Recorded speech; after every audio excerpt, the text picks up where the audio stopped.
Сәлеметсіздер ме, балалар? Бүгінгі көңіл-күйлеріңіз қалай? Жақсы. Жарайсыздар. Олай болса, сабағымызды бастамас бұрын ассоциация жасап алайық. Тақтаға назар аударыңыздар. Балалар, тақтадан не көріп тұрсыздар? Қылыш. Қылыш, дұрыс айтасыздар. Тағы? Сауыт. Садақ. Тағы? Сауыт. Дұрыс айтасыздар. Сауыт. Тағы? Дулыға және қалқан, не? Балалар, бұл заттар кімге тән? Батырларға. Дұрыс айтасыздар. Бұл заттар батырға тән екен. Біз осы күнге дейін сіздермен Алпамыс батыр, Қобыланды батыр жырларын оқытқансыздық, иә? Енді бүгін біз сіздермен Қорқыт ата кітабындағы Байбөрі баласы Мамсы Байрақ туралы жырды оқып танысатын боламыз. Бүгінгі сабағымыздың мақсаты шығарманың жанрына байланысты сюжеттік желілерін, эпилог және прологтерді анықтау. Балалар, олай болса, тапсырмалар орындап, мақсатымызға жетейік, иә? Олай болса, біздің бірінші тапсырмамыз, балалар, шығарманы оқып танысу. Яғни сіздер мәтінді түсініп оқисыздар және мазмұндайсыздар. Қазір мен әр топқа шығарманы бөліп беремін және сіздер топта шығарманы оқып, әр топтан спикерлер шығып, көрші топтарға барып мазмұндайтын болады. Түсінікті ме? Олай болса, бірінші топ сіздер мына жерге дейін мазмұндаңыздар. Балалар, мен сіздерге мәтін оқу үшін 1 минут уақыт беремін. Таймер қосылады, себебі мәтін шағын көлемді. Түсінікті ғой? Олай болса, бастаймыз. Аяқталды, балалар. Енді спикерлеріміз көрші топтарға барып, жырды мазмұндайды. Соғыспен соғыс бірге жиналып келген. Сол сұхбатқа Байбөрі бек те жиналған.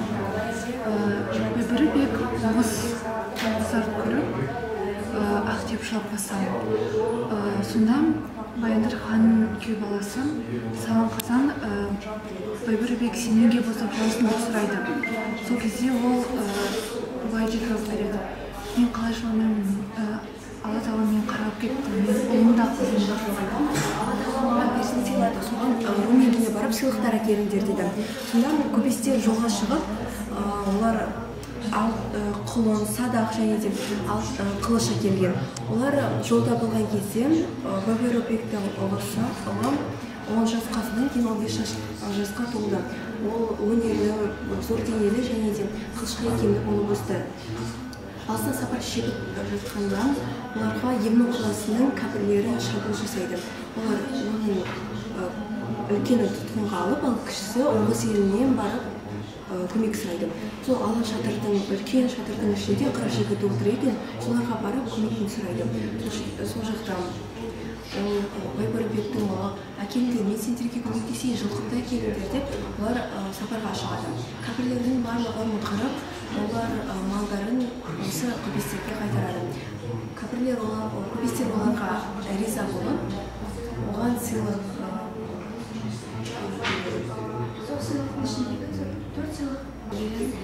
Ол әкесімен бірге өзінің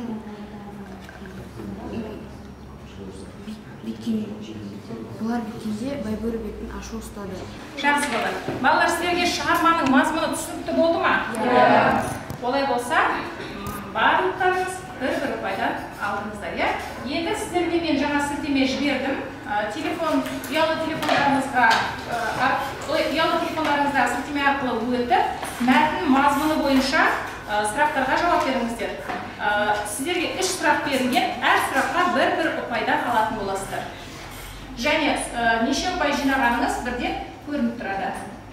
Сілтеме арқылы өтеміз.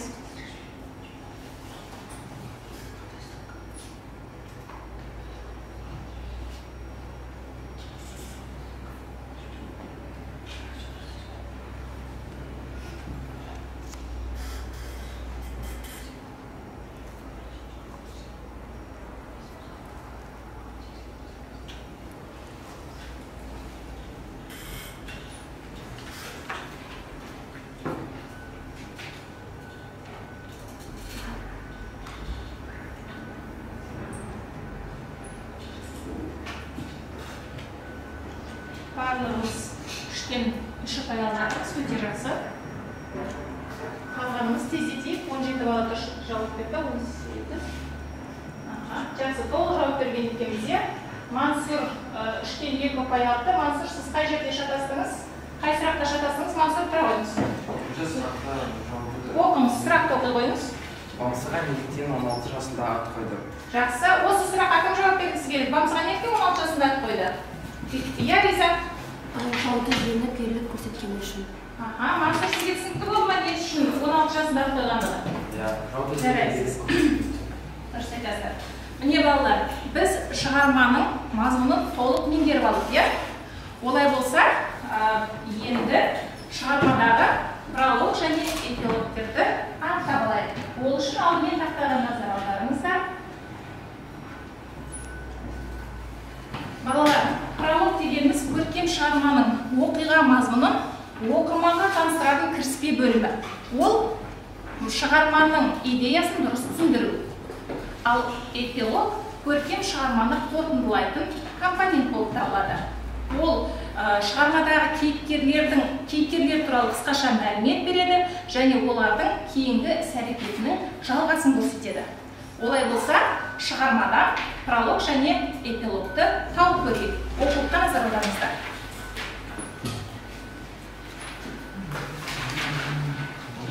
Кім тапты, балалар? Кім оқиды? Шұғыла, оқи қойыңыз. Ал, тыңдаймыз. Менің ойымша, эпилог ол қорқыт өз кереметімен бәрін тауып береді. Үйлену тойы болады, бірақ дәл осы түні жау шауып, Бамсы байрақты тұтқындап әкетеді. Ол көп жыл зынданда жатады. Ақыры қобыз тартып, ғажайып өнерімен жау қолынан құтылып шығады. Көп қиыншылықтар көріп барып, Бану шешекке үйленеді. Жарайсыз, бұл шығарманың эпилог себебі? Себебі ол қорытындылап тұр. Шығарманы қорытындылап тұр. Ал пролог? Прологты кім тапты? Кім оқысы келеді бала? Айжан, оқиғаныз. Баяндыр хан орнынан тұрды. Қара жердің үстіне ақ ұтайын тіктірді. Айнала қалы кілем түсетті. Үш оғыз бектері Баяндыр хан сұхбатына жиналды. Бұл сұхбатқа Байбөрі бекте келді. Меніңше ол пролог. Себебі осы шығармада кіріспе бөлімі яғни шығарманың идеясын дұрыс түсіндіріп тұр, иә? Кіріспе бөлімін көрсетіп тұр шығарманың, жарайсыз ба? Міне балалар, біз шығарманың эпилогы мен прологын анықтап алдық. Енді сіздермен бірге шығарманың сюжеттік желілеріне назар аударайық. Яғни шығарманың композициялық құрылымына талдау жасайық. Бұл тапсырманы балалар сіздер жұпта отырып орындайсыздар. Міне дескрипторы бәрі көрсетілген. Жұпта отырып, ақылдасып, шығарманың композициялық құрылымына талдау жасайық.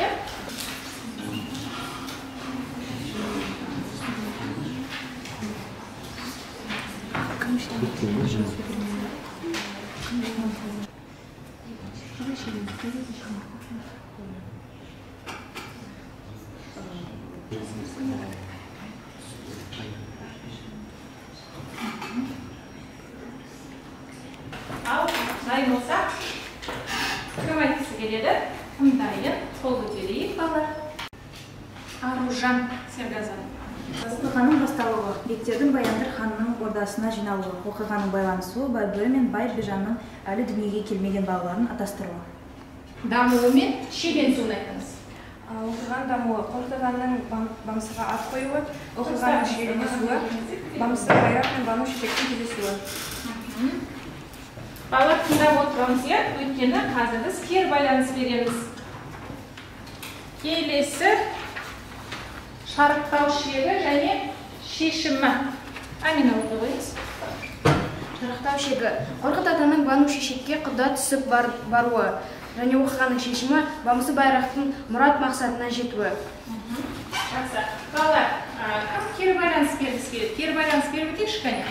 Сабина, кері байланыс беріп өтейік. Менің ойымша шығарманың композициялық құрылымы сюжеттік желілерге сәйкес келеді. Дұрыс айтасыздар. Сәйкес келе ме балалар? Сізде қалай болды? Кімде өзгеше болды? Сонымен бізде шығарманың басталуы бұл не болды? Баяндыр Баяндыр ханның, бектердің Баяндыр ханның ордасына жиналуы, иә? Ал дамуы не болды?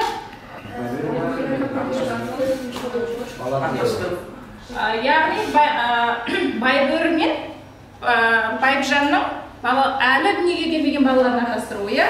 Ал дамуы не болды? Көпестердің сапарға шығуы. Көпестердің сапарға шығуы депті. Тағы?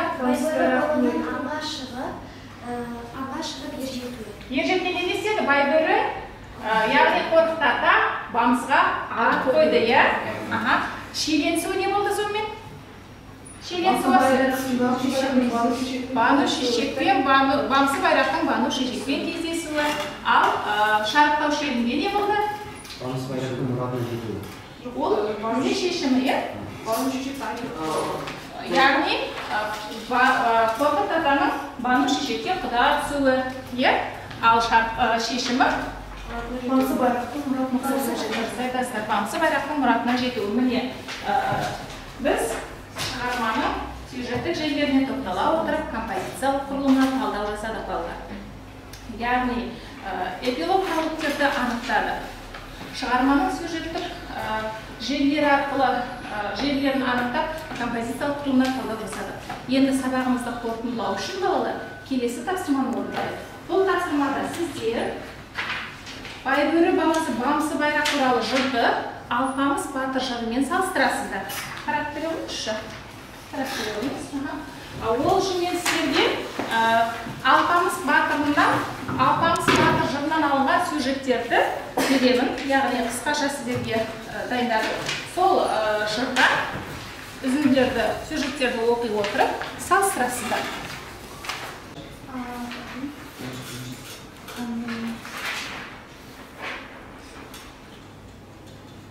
Балалар, айтпақ па? Олай болса, тапсырманы кім оқиды, кәне? Кім дайын? Жақсы, Аружан оқи қойыңыз. Байбөрі баласы Бамсы байрақ туралы жыр және Алпамыс батыр жыры сюжеттік желісі бойынша өте ұқсас, тек айырмашылығы кейіпкерлерінде. Ал ұқсастығы екі жырда да Байбөрі бір балаға зар болады. Бұл жерде тұжырым бала ұрпақ жалғасы болашағы. Өте жақсы, тамаша. Келесі текасы оқи қойыңыз. Дейді шығармада Байбөрі баласы туылмай жатып атыстырып қояды. Екеуінде де салт дәстүрінің көрініс тапқан. Айырмашылықтары Байбөрі Баяндыр ханның тойына барып жылайды, ал Алпамыс батыр жырында Алладан бала сұрап әулиелерге барып келеді. Тұжырым салт дәстүр атадан қалған мұра. Тамаша, өте жақсы. Абысай. Ұқсастығы екі жырда қаһармандық туралы айтылған.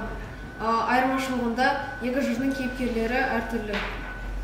Алты жырымды мен үлгермедім. Келесі Думан, сіз оқи қойыңыз. Ұқсастығында екі жырда да батырлар зынданда жатады. Жауды жеңіп еліне аман есен оралады. Ал айырмашылықтары Бамсы байрақ өз өнерімен қобыз тартып зындандан шығады. Айырмашылығы Алпамыс батырдың айырмашылығы сыбызғы жасап кей қуаттың көмегімен шығады. Тұжырым еңбек ерлікке жеткізер, ерлік елдікке жеткізер. Өте жақсы, тамаша.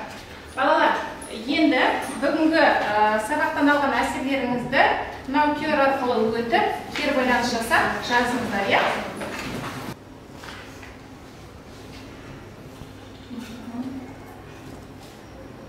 Жақсы балалар, жарайсыздар. Олай болса, бүгінгі сабақта Серғазова Аружан 7 ұпай, Нұржан Аружан 7 ұпай, Аянат 8 ұпай, Абусаид 7 ұпай, Бегасыл 8 ұпай, Думан 8 ұпай, Бейбарыс 7 ұпай, және Адель 7 ұпай алды. Күнделік кезекте бағаларыңызды қоямын. Бүгінгі сабақта сіздер шығарманың мазмұнын түсіндіңіздер, жырдың эпилог прологтерін анықтадыңыздар, жырдың композициялық құрылымына талдау жасадыңыздар және жыр сюжетін Алпамыс батыр жырымен салыстырдыңыздар.